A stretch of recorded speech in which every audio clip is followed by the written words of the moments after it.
મિત્રો, ધાનેરા તાલુકાના કેટલાક ગામડાઓમાં સરકાર દ્વારા દિવસના રૂટ ચાલુ કરવામાં આવ્યા છે. પહેલાં લાઇટના 3 રૂટ હતા. સવારે 5 વાગ્યાથી માંડી બપોરના 1 વાગ્યા સુધી, બપોરે 1થી માંડી રાતના 9 વાગ્યા સુધી અને રાતના 9 વાગ્યાથી માંડી અને સવારના 5 વાગ્યા સુધી. હવે કેટલાક ગામોમાં માત્ર દિવસે જ લાઇટ મળશે, રાત્રે ખેડૂતોને લાઇટ મળશે નહીં. એવી સિસ્ટમ ચાલુ કરવામાં આવી છે. સરકાર દ્વારા કહેવાનો હેતુ એ થાય છે કે ખેડૂતોને રાત્રે પિયતમાં સરળતા રહે નહીં અને હેરાન થવું પડે, રાત્રે ઉઠવું પડે, ફુવારા ફેરવવા પડે. એ બધા કારણસર માત્ર દિવસે લાઇટ આપવાની યોજના સરકારે બનાવી. તેના માટે આ મોટા મોટા સોલર પ્લાન્ટો બનાવ્યા છે. હવે આ યોજનાથી ખેડૂતોને ફાયદો થશે કે નુકસાન થશે, એની સમજ ન તો સરકારને કોઈ ખેડૂતો દ્વારા કે ખેડૂત સંગઠનો દ્વારા આપવામાં આવે છે, ના સરકારના સલાહકાર અધિકારીઓ દ્વારા આપવામાં આવે છે, કારણ કે તેમને ખેતીનો કોઈ અનુભવ નથી અને ખેતી વિશે તેમને જાણકારી નથી. હવે એનાથી ખેડૂતોને ફાયદો નહીં પણ સોલાર કંપનીઓને ફાયદો થશે. ખેડૂતોને ક્યાં નુકસાન થશે તમારે સમજવાની જરૂર છે. ખેડૂતોએ એને હું તમને વિસ્તારથી સમજાવું. મિત્રો, જમીનની અંદર પાણીના વેણ ચાલતા હોય. દાખલા તરીકે આ એક પાણીનું વેણ ચાલે છે, આ બીજું એક પાણીનું વેણ ચાલે છે. હવે આ વેણની અંદર અહીંયા બોર છે, અહીંયા બોર છે, અહીંયા બોર છે, અહીંયા બોર છે, આ વેણમાં અહીંયા બોર છે, અહીંયા બોર છે, અહીંયા બોર છે, અહીંયા બોર છે, અહીંયા બોર છે, બધા અલગ અલગ બોર એ વેણમાં આવેલા હોય. પહેલાંના ટાઈમમાં દિવસે લાઇટ આપવામાં આવતી, રાત્રે લાઇટ આપવામાં આવતી. 24 કલાકને 3 ભાગમાં વહેંચી અને અલગ અલગ 3 ભાગમાં લાઇટ આપવામાં આવતી. હવે માત્ર જો દિવસે જ લાઇટ આપવામાં આવશે તો તેનાથી પાણીની જે ભયંકર પરિસ્થિતિ ઊભી થશે ખેડૂતોની, એનો અમુક ગામોમાં હમણાં અનુભવ થઈ રહ્યો છે. જ્યાં દિવસે લાઇટ આપી દેવામાં આવી છે સોલારની, તેના આગળના ગામડાઓમાં પાણીની અછત ઊભી થઈ ગઈ છે. અમુક જગ્યાના બોર ફેલ થઈ જાય તેવી હાલત ઊભી થઈ છે. એનું કારણ છે કે પાણી વેણમાં ચાલતું હોય. હવે દાખલા તરીકે રાત્રિના રૂટ સમયે ચાલતું હોય તો એ સમયે આ 2 બોર એને પાણી મળ્યું, પછી સવારે 5 વાગ્યાથી માંડી અને બપોરનો 1 વાગ્યાનો રૂટ ચાલતો હોય તો આગળના બોરોને પાણી મળે, અને રાત્રે બપોરે 1 વાગ્યાથી માંડી રાત્રે 9 વાગ્યાના ટાઈમમાં પાણી મળતું હોય તો એના પછીના જે વેણો ને એ બોરોને પાણી મળે. પણ જો એક સાથે દિવસે લાઇટ આપવામાં આવે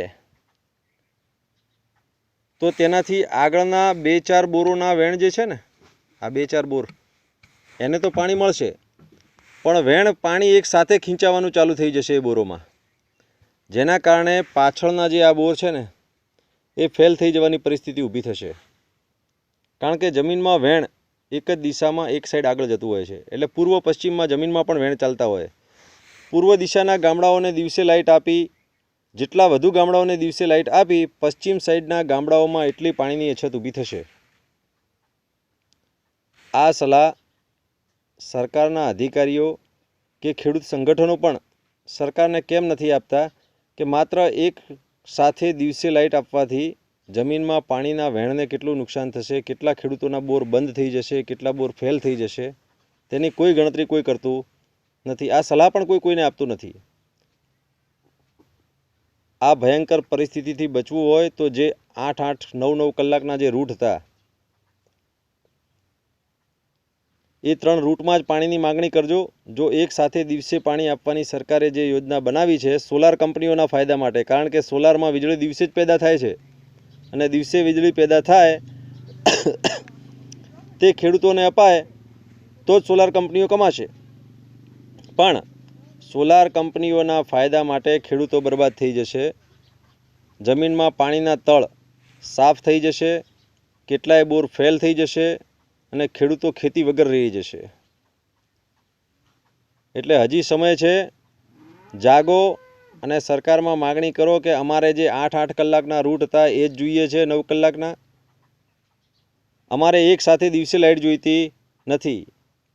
તમે તમારી 4 કલાકની રાત્રિની ઊંઘ બગાડશો તો ચાલશે, પણ પાણી વગર તમે જિંદગી જીવી શકશો નહીં.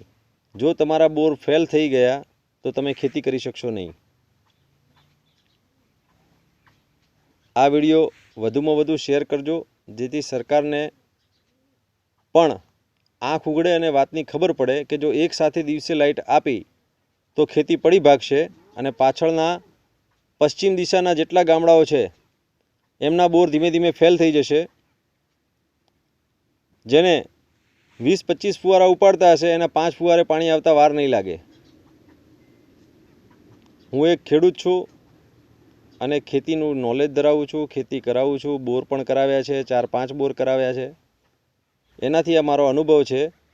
મારા ગામની અંદર જ 3 બોર, દાખલા એક નવો હું તમને ડાયાગ્રામ આપું. આ 3 બોર અમારા ગામમાં 3 ખેડૂતોને 3 બોર લાઇનસર છે. હવે જો આ પહેલા ખેડૂતનો બોર બંધ હોય તો આ બીજા અને ત્રીજા ખેડૂતને આને 20 ફુવારા ઉપડે, આને 15 ફુવારા ઉપડે. જો આ પહેલા ખેડૂતનો બોર ચાલુ થાય તો આને 25 ફુવારા ઉપાડે, આ 20 ફુવારાવાળાને 10 ફુવારા થઈ જાય અને આ 15 ફુવારાવાળાને 5 ફુવારા થઈ જાય છે. કારણ કે ત્રણેય બોરનું વેણ એક જ છે. આ ત્રણેય બોર એક જ વેણમાં આવેલા છે. એટલે પહેલો બોર ચાલુ થાય તો બીજાનું પાણી ઘટે અને ત્રીજાનું ઘટે.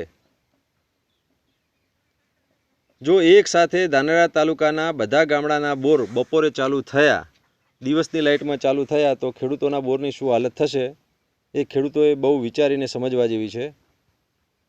જો ન સમજ્યા તો આવનારા સમયમાં ભૂગર્ભ જળનું બહુ મોટું સંકટ ઊભું થશે.